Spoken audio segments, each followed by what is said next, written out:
e uma outra que teria sido uma vingança depois do chamado Passo do Boi Preto, né, quando as tropas rebeladas também tiveram grandes baixas. Para vocês terem uma ideia do que significava na época 10 mil mortos, na verdade trucidados de maneira quase sempre muito cruel. Em toda a Revolução Farroupilha, Marcos, 10 anos, né, em 10 anos morreram 3 mil e poucas pessoas, em combate mesmo. Então você imagina, 10 anos. E onde se supunha que, de certa forma, a barbárie podia campear mais, etc, etc. Né? Esse dado, inclusive, está publicado na imprensa gaúcha, 3.800 e poucos mortos, no fim de semana, agora, comemoramos o 20 de setembro, e depois num caderno especial que o jornal Diário Popular... 3 vezes mais, a Revolução 3 vezes mais, e durou muito menos tempo também. Então, isso talvez dê conta da paixão com que as pessoas faziam essas revoluções. Né? E da guerra civil, como sendo também muito mais, assim, na verdade, visceral mesmo, né? É irmão contra irmão, é uma coisa... realmente amor e ódio são sentimentos muito próximos uns dos outros, né? E os motivos também, né? Os motivos também que dava bem para resolver conversando, né? E não precisava isso aí. Vamos supor, por causa uns queriam uma república presidencialista, né? E os outros queriam uma república parlamentarista. Então, um motivo tão pequeno, dava para resolver isso aí de outras formas, né? É verdade. O Gaspar Silveira Martins, era parlamentarista, né? Era um dos líderes, teve mais presente em 93 e tal. Recebemos há pouco tempo aqui o Jaime Copstein, radialista, historiador, né? Fizemos um programa aqui, um Haja Direito, com eles, a turma da Ari. E o Jaime tem uma tese interessante, porque ele como o Deodoro, antes de proclamar a República, ele havia sido comandante da guarnição militar em Rio Grande, o Deodoro da Fonseca, alagoano e tal. E ele eu não sabia disso, e o Jaime Copstein conta como um dado histórico, ele tinha uma disputa por uma mulher com o Gaspar Silveira Martins, uma coisa para mim absolutamente nova. Na palestra. Na palestra ele falou, e depois até deu mais detalhes na entrevista. Né? E isso então fez essa rivalidade. Era uma senhora muito bonita, viúva, né? que também provavelmente flertasse ou namorasse ambos. Né? Então esta questão, assim, é interessante ver como às vezes os grandes fatos da história são determinados por essas minúcias. Né?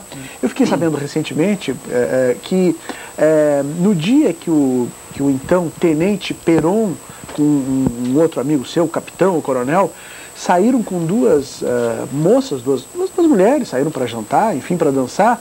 Por um equívoco, a Evita, que deveria sentar-se na frente do carro com que ela já conhecia, sentou-se atrás com o Peron. Você imagina o seguinte, quer dizer, a história do continente, a história da Argentina, modificada por um detalhe assim. E a partir daí houve um caso de paixão, etc. E tal. Como a história tem essas pequenas coisas. Mudam o curso da história. Mudam o curso da história. E é isso que valoriza mesmo o livro do seu Antônio. Quer dizer, provavelmente ele tem a percepção de pequenas coisas que pode ter escapado ao olhar de grandes historiadores.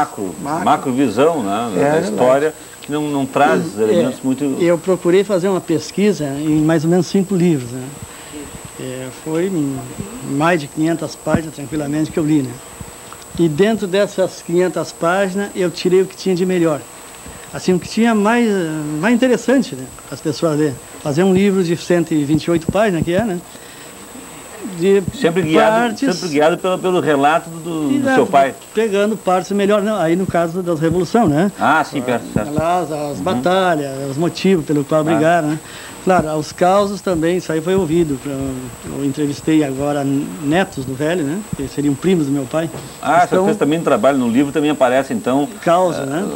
Casos contados por parentes também. Por primos. Que tem na memória relatos históricos, assim, interessante. Inclusive aqui o seu Micindo Saraiva, no caso era primo irmão do meu pai.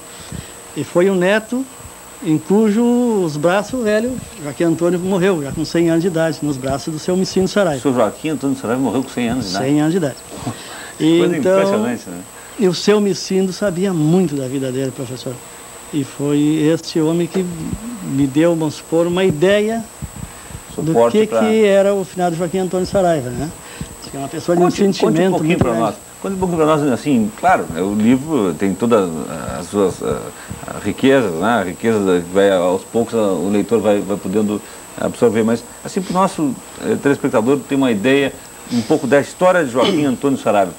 Resumindo em poucas palavras, assim, como é que o senhor contaria para nós? Bom, o que eu sei e passei pelo livro foi o seguinte, é que ele já talvez uns 40 anos de idade, né, devia ter, e já com família, né, uma gurizada pequena, mataram o pai dele, aqui no Passo do Valdez. O pai dele e mais 2 irmãos, isso já mais 2 companheiros. Durante a Revolução Federalista? Antes da Revolução. O pai dele e mais 2 companheiros, vinha vindo para Pelotas, aqui vinha de Canguçu para Pelotas. Exatamente. Levava 3 dias de cavalo? De carroça, assim me contaram. Isso há 100 anos atrás, né? Depositar um dinheiro. Sim, aqui. Nós estamos falando de 1890 e poucos, 1890. 1890, vamos botar. Vinha trazer um dinheiro, depositar no Banco Pelotense, e aí já estava prometido de morte, né? Ele já tinha, inclusive, dado parte para as autoridades sobre essa ameaça. E acabaram matando ele e os 2 companheiros aqui no Passo do Valdez, que tinha uma paragem ali, um parador de carreteiras daquela época. Uma quadrilha lá, foi um assalto, né? Mataram os 3 e levaram o dinheiro. Então, aí depois o Joaquim Antônio, que era o filho mais velho, já com uns 40 anos, os outros irmãos mais moços, a família toda procuraram pela justiça, né? Não fizeram nada. Segundo a história, não fizeram nada. Então, a própria mãe, que era a dona Zelinda, do Joaquim Antônio, pegou e disse, olha, vocês façam isso para os filhos, né?